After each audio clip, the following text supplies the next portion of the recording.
Guests of the Altwire Podcast are recorded remotely. Due to the nature of remote recording, certain issues such as reverb or background noise may exist in some of these interviews. Although we will always try our best to clean up the audio in post, please be advised that certain issues may still remain. We appreciate your understanding, and we hope you enjoy the show.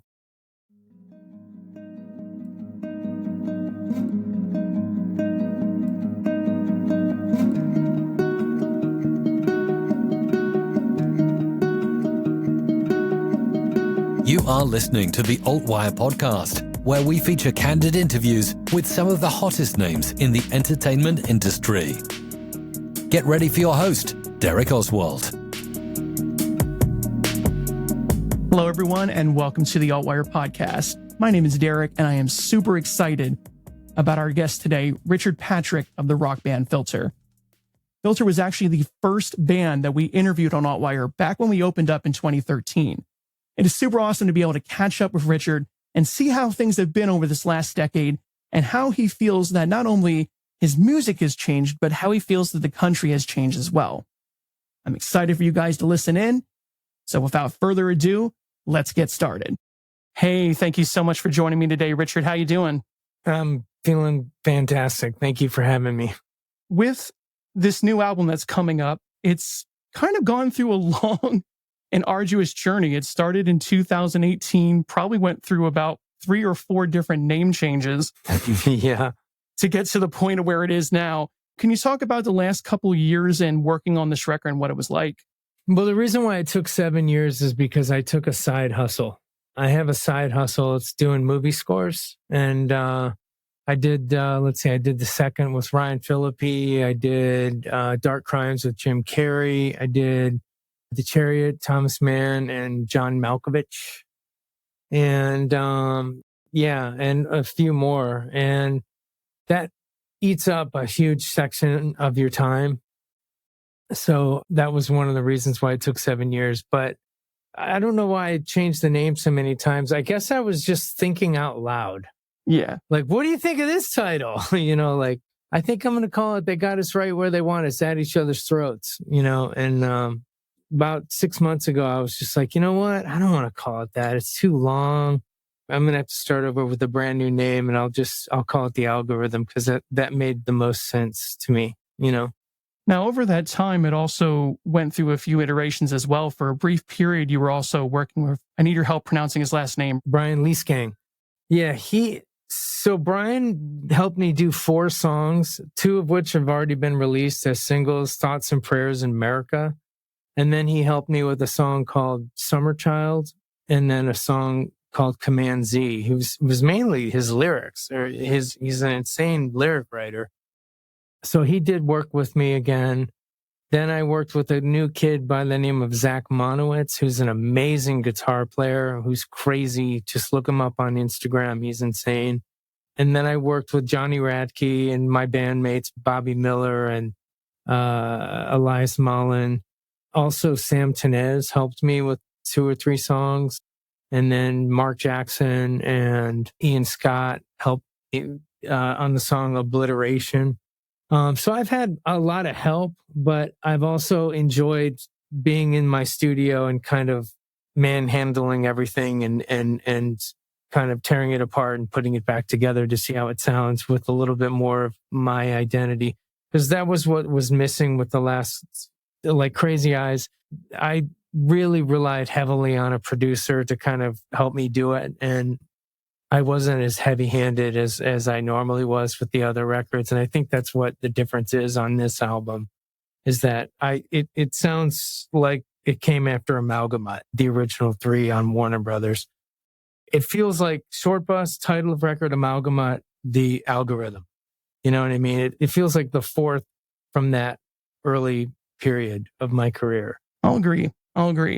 Yeah, because on title and of the Amalgamut, I was really dropping the guitar down way down to, down to C and drop A, and in some cases drop B. I wasn't doing that on Short Bus. So it kind of feels like I could have, and it could have happened after the Amalgamut. But a lot of the guitar playing is the same kind of guitar playing that we did on Short Bus, which was just fuck you. This is what I'm playing, like it's feedback and it's awesome. It's art and crazy and obnoxious. And that's what I like about it. The overdubs. Something that I love about your story is how you started out in Nine Inch Nails and then ended up striking out on your own and had an equally successful career in your own right. Thank you. One thing that was awesome, though, is how you reunited with Trent and the gang at the Rock and Roll Hall of Fame induction. Oh, yeah. Since that time, have you guys discussed potentially collaborating again on a separate project? No, we have not discussed it, but that was definitely a huge highlight in my life, for sure, in my career, for sure. Like, it's like getting married, having kids, being in Filter, rocking out, the Nine Inch Nails reunion. It's all like as awesome as that. I am forever grateful for Trent for having me back. And I mean, we played 5 songs together and, he even covered Hey Man, Nice Shot. I mean, it was that he had Nine Inch Nails learn Hey Man, Nice Shot, and we played it and it was amazing. I am forever grateful because it's quite a memory. Now that had to be a bit of a mind fuck, seeing your first band cover a song that pretty much put you on the map after you left. It was like in rehearsal, it was like I'm sitting there screaming the lyrics at the end of the song, and Trent's just looking at me like, fuck yeah, like go for it, and I'm sitting there, I wish I would have met you, yeah, like fully committed to the part. And Trent was just like, fuck yeah, dude, do it. Just like back when we were 16, you know what I mean? Or when I was like 20, like the first time we were playing Terrible Lie or something, it was absolutely amazing. It was, and to have all of Cleveland witness it, because it was literally, there was like 30,000 people there. It was amazing. It was a huge show.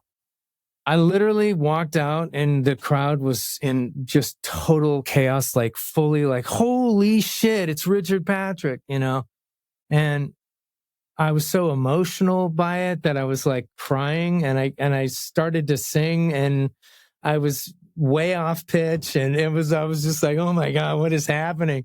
And then like we got to the scream part, and I'm it's the end of Eraser, and I'm screaming, lose me, like fully, like that was when I was like, okay, I'm back.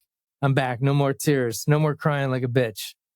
But, so it was truly awesome. Looking at your backdrop there kind of got me thinking about something. America. The liberal Democrats, as am I, can also have the flag. We are also able to fly the flag. Speaking about that, the last time I spoke with you in 2013, we actually talked at length about the state of the country about a year after the tragedy of Sandy Hook. Thinking back that it's been a decade since then, where are your thoughts on where the country has gone in that time? I mean, obviously there's a lot to unpack. Where do you feel like we've gotten worse and where do you feel like we've progressed? I've kind of learned to almost like avoid talking about politics, because people fucking hate you when they find something out about you. The Trump supporters, and I'm not a big Trump guy. In fact, he's a threat to democracy. He's lying. He lost the election. He knew he lost the election. January 6th was almost an insurrection. Like that's what I see. And the problem is people respond with so much hate. The Q-Trumplicans, as I call them, are a vicious bunch of people. These are sick people. And they're in a cult, and they hate it when I, am real and I just acknowledge what the problem is. And so I still feel exactly the same way. I think Republicans just need to get a Chris Christie or an Asa Hutchinson, or just someone who's just normal and civil and not lying. Not a fucking like crook, not a criminal, not some guy that's stealing secrets and having loose top secret documents laying around Mar-a-Lago. And, but the January 6th is where it's just abhorrent. He tried to subvert my vote. I mean, 80 million of us voted for Joe Biden. Only 74 voted for Trump, and we won the election. And he didn't win the popular vote, but he won the Electoral College against Hillary Clinton.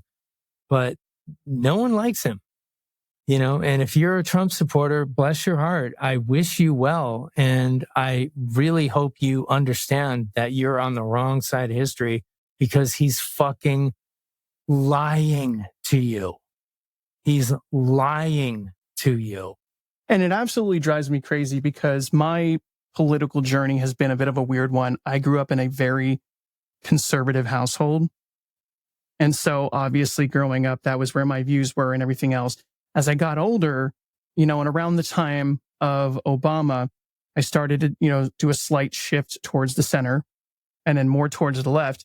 Now it's weird, and I feel like I'm kind of a walking contradiction. I consider myself a far left liberal now, but there was a period of time in which I was a conservative, and it is really, really awful. I was conservative. Yeah, that's right. I was conservative before the war, the Iraq war. Like right before the Iraq war, I was like, fuck them, let's go to war. You know what I mean? Like, I was really stupid and naive when the Bush administration proved that they were just... And plus other things like climate change. Climate change is real. Climate change is an actual fucking scientific fact. We are heating up the Earth's atmosphere. It is premature because of all the CO2 we're pumping out. It is fact. And like, I need my politicians to understand that, to understand science. And like George Bush was like, nah, there's science is still out on that one. They don't know about it. He's an oil man. George Bush was an oil man. His compadre that went in with the no-bid contract for the Iraq war, Halliburton, was Dick Cheney. The conflict of interest was insane. And, so the Iraq war, the Afghanistan war was bad. I mean, that's when I really was like, wow, what is going on with the Republican Party? And then to see what's happened as a result of 8 years of Obama, to come out of it with Donald Trump, the birther, and he's a scumbag. Yeah. He is a bad man. He is a bad person. And this is not that much about music. This interview is not much about music, but the reality is every song on the record, I throw a punch on lyrically. I talk about it. Summer Child, especially. I let him have it. I think it's interesting because when you put out Thoughts and Prayers, a lot of people got pissed. But the whole fact of the matter is, you don't hate America. If anything, I do not hate America. I love America and I want to help America. And you know what? I love the American people. I love the American people and I love the Trump supporters. I do. I want them to be, they just have to understand, snap out of it. He's fucking lying to you. He's just lying. He's a bad guy. Look at his foundation. They're not allowed to even run a foundation anymore in New York because of so corrupt. He's a bad guy. That's it. That's the message. You're in a cult. Snap out of it. We love you. Come back. We forgive you. Just fucking vote for Chris Christie. Vote for someone who's a little bit more respectful of fucking other people. Joe Biden doesn't sit around and fucking bash on Trump supporters. He doesn't say anything about that. He's just like, look, we're all in the same boat. Let's work together. That's the America that I want, is where we work together to fight a common, climate change. Just work together and fucking make electric cars and be inventive. Throw solar panels on your roof.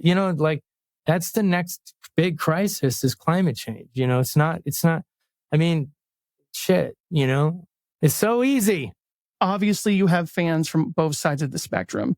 Before we go into talking more about the music, what advice would you give to the fans that are on the right side and the left side? How do you feel that we as a country can get back to constructive dialogue? Get rid of the bullshit. Get rid of Marjorie Taylor Greene. She's a fucking distraction. She's not a serious person. She's a fucking joke. She's a fucking nut. Get rid of the entertainment right-wing fucking Rush Limbaughs of the world. You know, I mean, I know he's dead, but you know, get rid of all that shit. Let's just deal in facts. Let's just deal in evidence-based reality.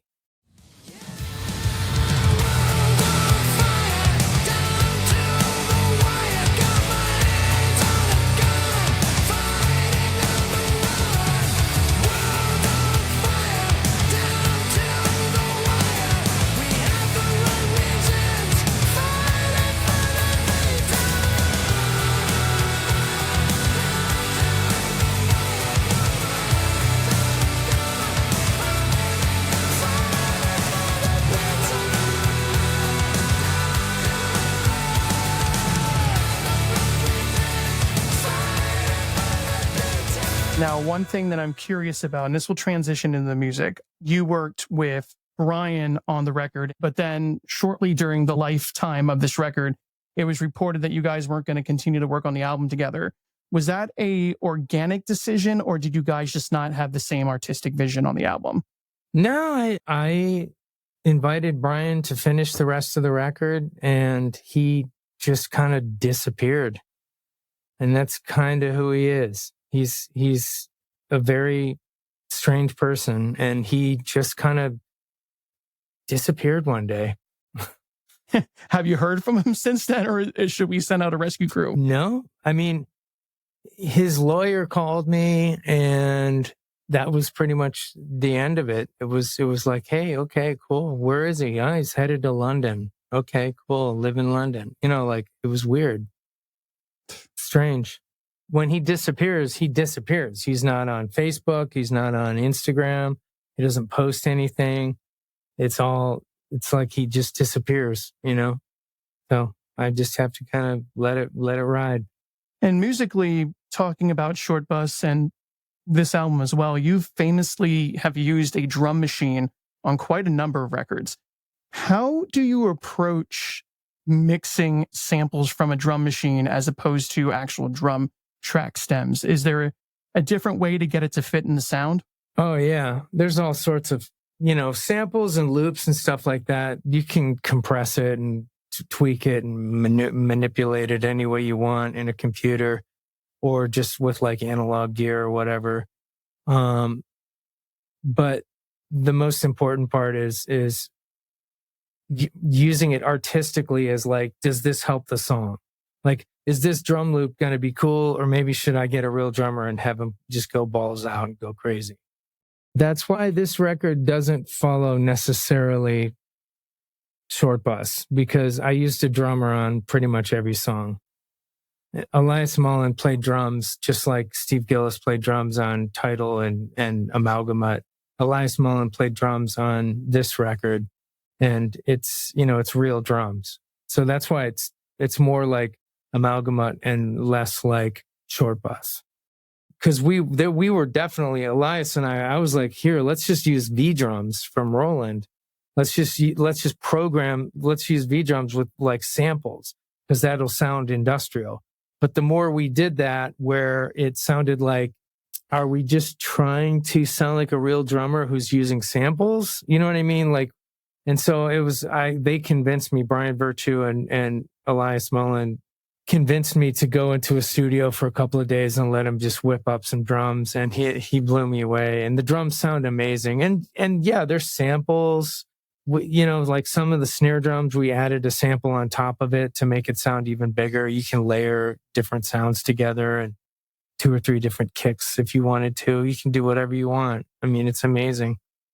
And since you've had literally both options on different records, some with live drums, some with drum machines, do you have a preference from a sonic standpoint, or do you feel like there's good applications for both?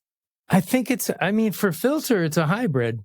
It's a hybrid, because there's definitely drum loops throughout the record. You know, there's definitely, you know, and even live, like we have a big drum loop playing in Welcome to the Folds. We have a big, it's like, it's underneath the whole thing as like a reinforcement. But yeah, it's a hybrid. You have little sections where like, hey, let's just have a little 808 just playing something, or like in the song Command Z, there's definitely like 2 or 3 different drum patterns going on throughout the end of that song. And like, that one was like, hey, let's leave it as drum machine. We didn't have drums on that. We had just drum machines. You've mentioned a couple of songs, Command Z, Summer Child, among others. Is there other songs on this record that you think are extremely special that you'd love to talk about that you can't wait for the fans to hear? Oh, yeah. Well, Command Z is definitely one of them. Burn Out the Sun is kind of like the take a picture of the record.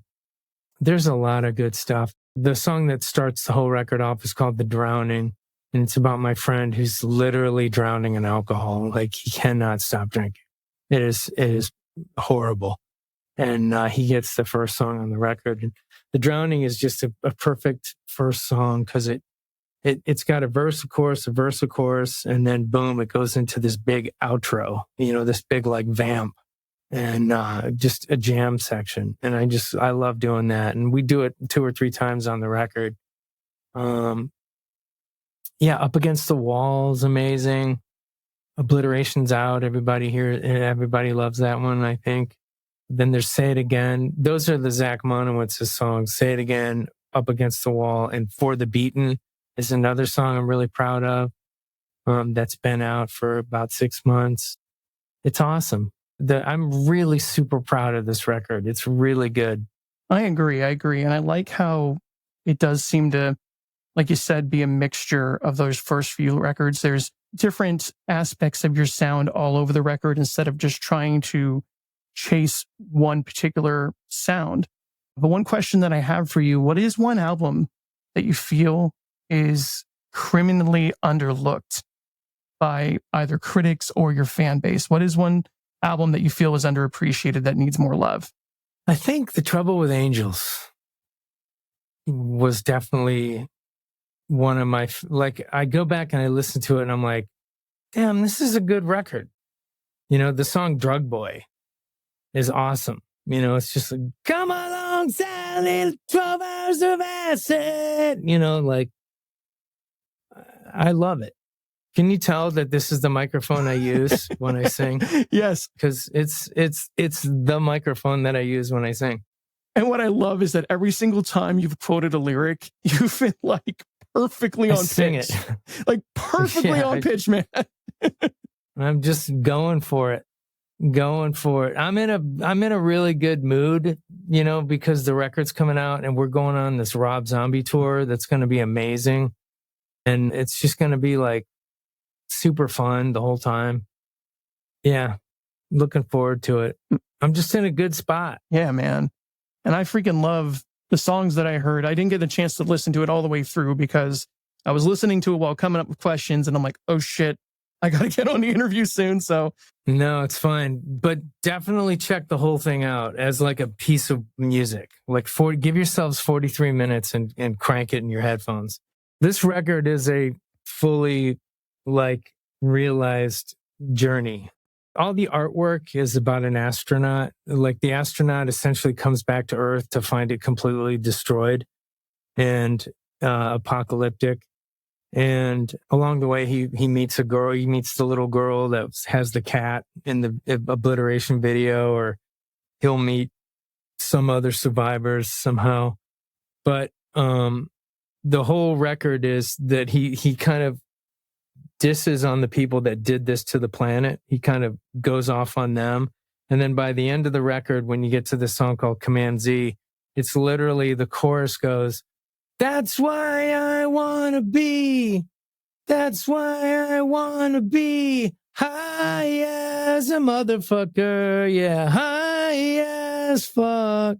And the reason is because he's like, I'm just going to get wasted. Like, what else can I do on planet Earth but just finally just get wasted and have a case of the fuckets? And by the time you get to that song, you'll realize like, okay, so hopefully I've taken you on a journey, and it's a big, huge body of work. So that gives me an even greater appreciation for this album now, knowing that. So would you consider this to loosely be a concept album, since you said it kind of follows that whole story? Oh yeah, it's a concept album. It's not like The Wall, but it's definitely like, there's an attitude going through it that, it's like, what are we doing? Like, why are we fighting? We're fighting over this guy? Yeah. We're literally fighting over this fucking guy? You know what I mean? Like, it's a lot of that. But it doesn't say, shame on you or anything like that. It's just kind of like, I can't believe we're in this situation. Since it's talking about the world at large, to kind of loop back to what we were talking about in the beginning, what are some issues that you just don't think are being talked about enough? I mean, climate change is huge. And, do we have to shoot each other every couple of months? Do 20-year-old kids have to go fucking ballistic in a school and kill 20 kids every couple of months in this country? Can we think of something?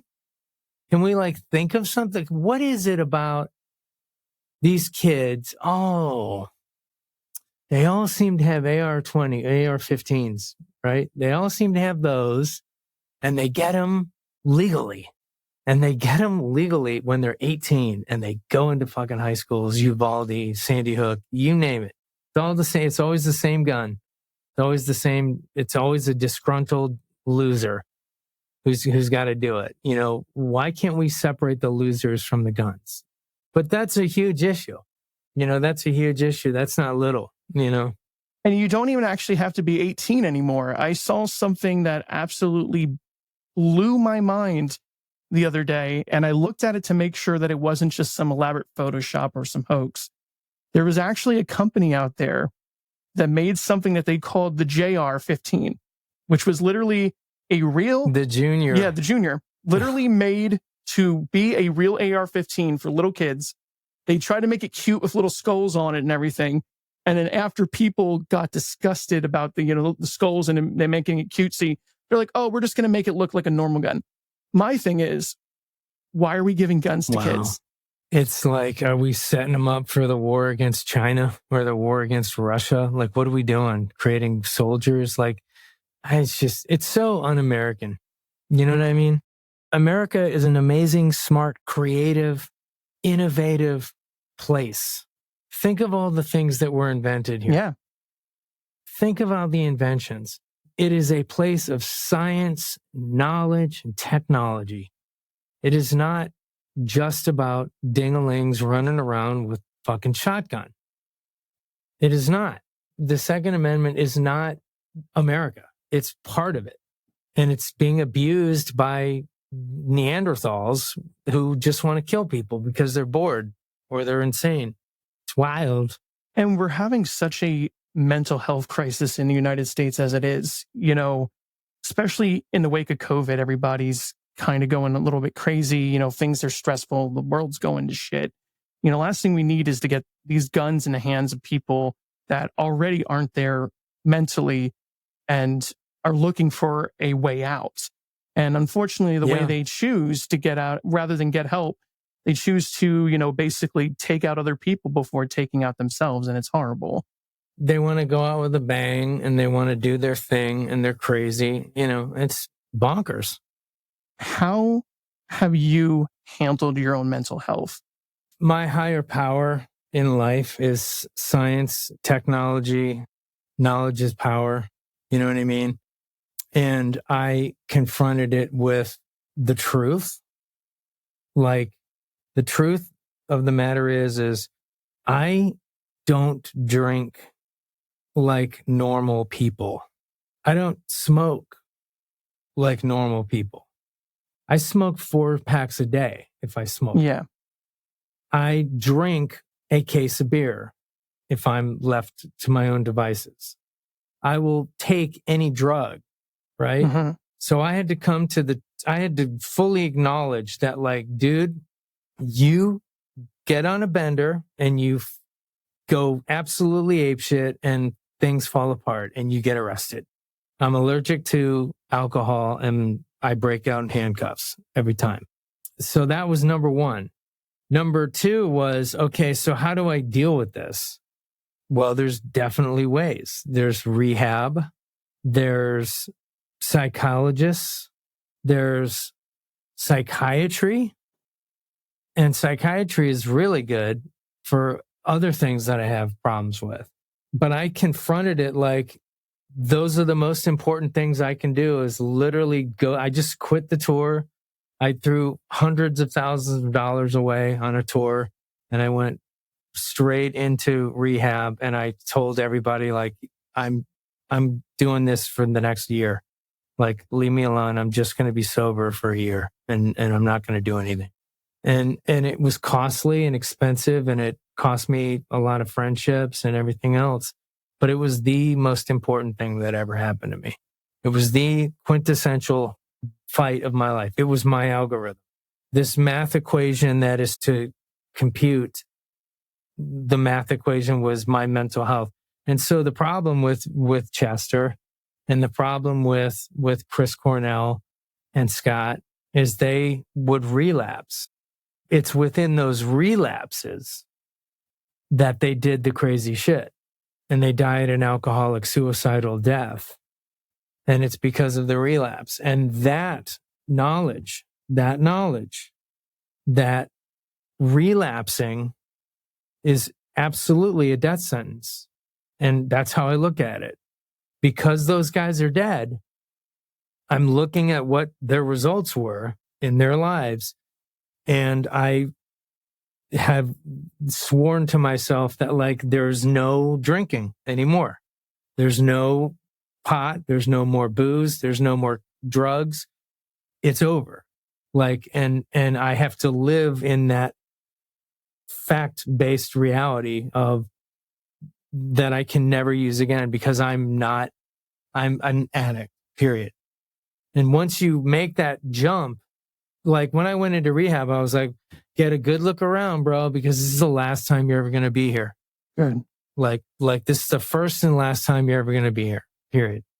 Like, get a good look because this is it. You're done drinking.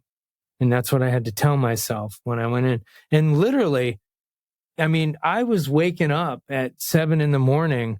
and feeling so hungover that I would literally just go to the refrigerator and start drinking beers, like, immediately. And then I would get wasted at like 10 a.m.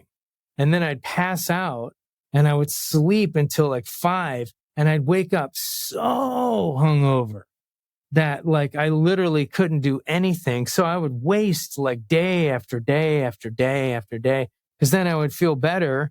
And then I would go to work and like work on a song or something. And then I'd be like, hey, let's go have a drink. Let's go out to a bar and get drunk. You know, like, let's go. I want to do it. You know, and that became this insane pattern. And so I was fully an alcoholic. And then I'd go to the bar. I would stay up until 4 and then I'd come home. Then I would drink some more. Then I would pass out for like 3 or 4 hours. I'd wake up at 7. I'd feel completely hungover. Couldn't deal with it. So I'd drink a beer. Like, it was awful. It was so sick. It was so disgusting. So yeah, get the help you need. Go and ask for help and admit to yourself. Like, just be honest with yourself. Like, that's what I would say to other people that are in trouble with alcohol and drugs. Just, if you think you have a problem, believe me, you have a problem. Alcoholics are the last ones to know. They do not know until it is too late, for like the most part. Like, why is no one returning my phone calls? Why is no one returning my phone calls? Because no one wants to talk to you because you're an alcoholic. I have a friend right now. He literally, like, you lost everything. His wife, his family, his girlfriends, his music career is over. Like God knows what he's doing. And it's a shame. And it's just literally, it's like, if I could point to one thing, it's literally just booze, you know? So you got to just buckle down and get the help that you need, because it's not okay to feel like shit. And some people, you know, when they're depressed, they think the only way to deal with it is just to make themselves feel more like shit, to just drink the troubles away. And then, like you said, yeah, creates a vicious cycle. Well, there's this half an hour of like the sunset. Like, you know what I mean? Like you're in your life, like in the buzz, there's having your first drink, and then there's like having your third and your fourth. And that's where you're happy because you're literally, your alcohol blood sugar goes crazy and you feel euphoric. And then from there on out, it's getting wasted and getting crazy. And then the hangover, which is another. So it's literally like there's one time of the day that feels good. And that's the half an hour of drinking before you just get totally wasted. It's like a sunset. It's like you're waiting for the sunset. Then here's the sunset. Great. For 30 minutes, it's gorgeous. And then for the rest of the day, it's dark. You know what I mean? For me, it was bizarre. I would literally like drink myself to sleep and then wake up and then just do the whole thing again. And like, well, I fucked up. I'm going to get wasted. Like, it was bizarre. Because I'm in this program of recovery, I see death all the time. And that's the sad thing, because 96% of us die in alcoholic related death, whether it's suicide, whether it's a car crash, whether it's, you know, you go to jail and you get killed in jail. Like, you know what I mean? Yeah. Like alcoholics will find a way to die. Like they will hang themselves. They will, like, you know what I mean? And that's why the recovery that I'm in is literally, it's like literally people are dying all the time. And you're like, wow, you know, because 96% of us end up dying from alcohol.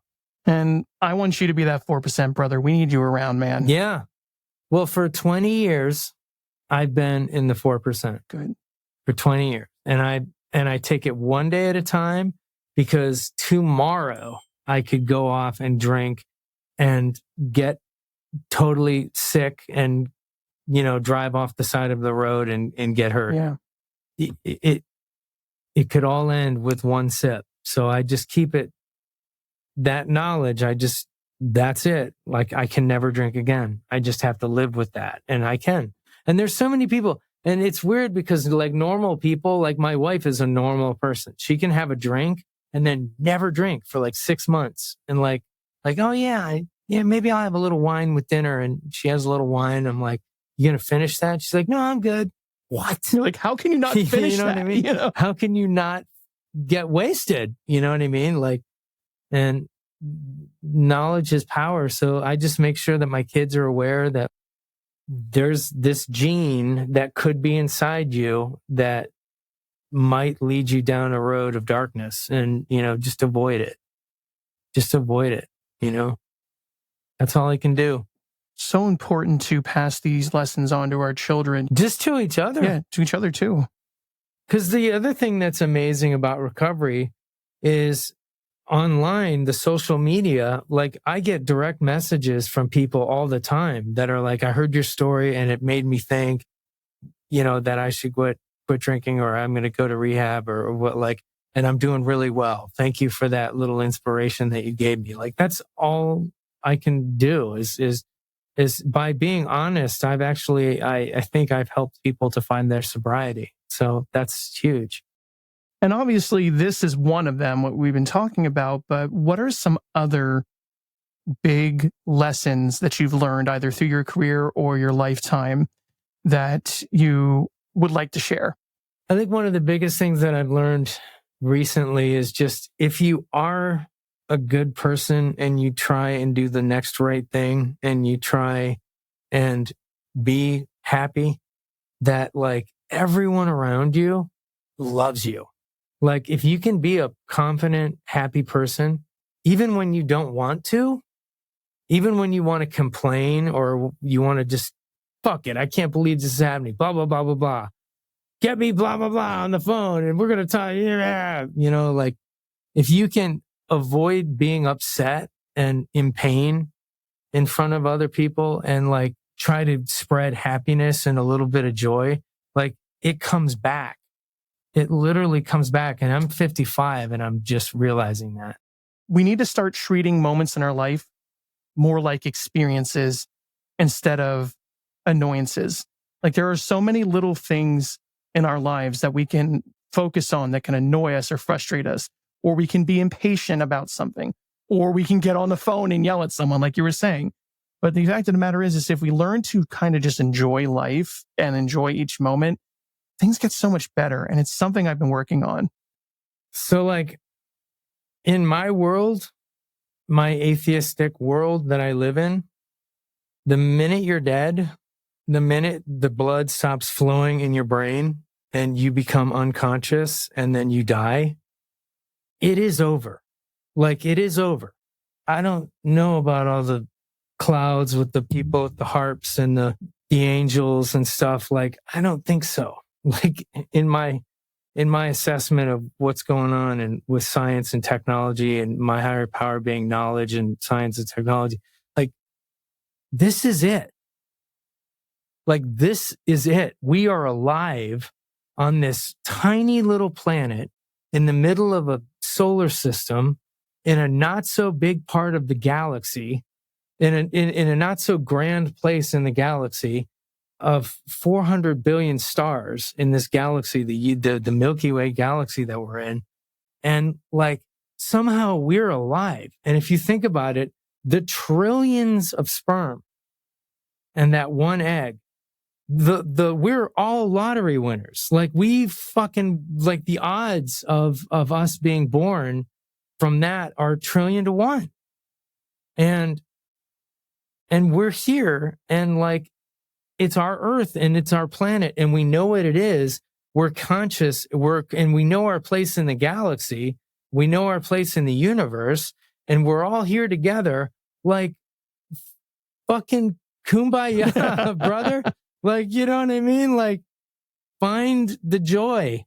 Find the joy. What is, thinking back over your long career, your funniest memory? Oh man, there's a lot. There's so many.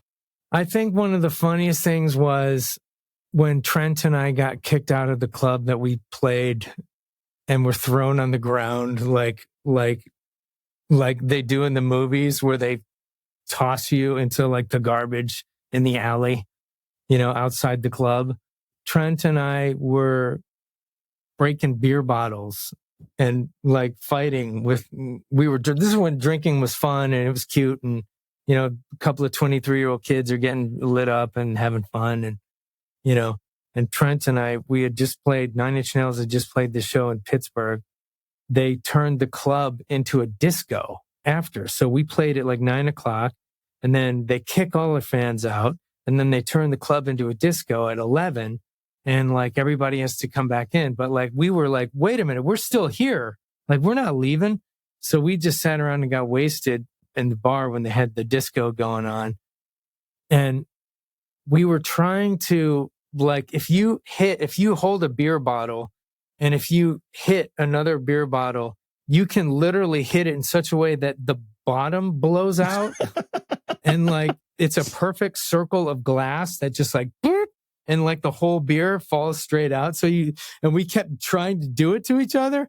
And so we were doing it to like random people, like, here, let me see it. Like, and it would work. It would work. And so we did it to a couple of random people and like, they were pissed and they had just spent like whatever, $4 on a beer and like, they were mad. And so the bouncers caught wind of what we were doing and like there's glass and beer and everything's all over the floor. And so they literally pick us up because I was back then, I was like 120 pounds soaking wet. And they picked me up and they picked up Trent and they literally walked us all the way out to the thing and like dumped us outside the club. And like, we were laughing so hard because it was like, we're laying on the ground and we're just looking at each other like, what the fuck just happened? Like, but it was also kind of like, these are truly great times that we live in. Like Nine Inch Nails was on the upswing. Things were looking up. We had just played this club and sold it out and the crowd was eating it up and they were crazy. And we were having so much fun. And it was literally like one of the best times of my life. Like we just got thrown out on our asses and we were laughing about it because we thought it was hysterical. And we would have done the same thing if we were the bouncers.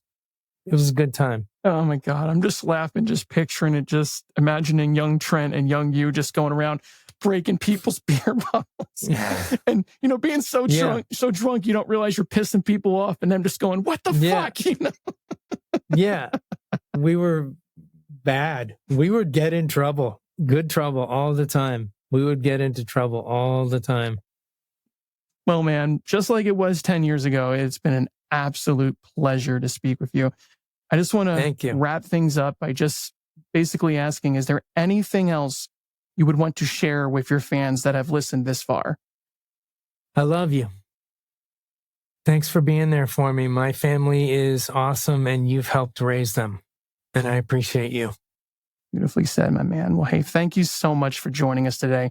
I greatly appreciate you, and I can't wait till everybody else gets to hear what an awesome album you've made. Thank you. I appreciate that, brother. Thank you.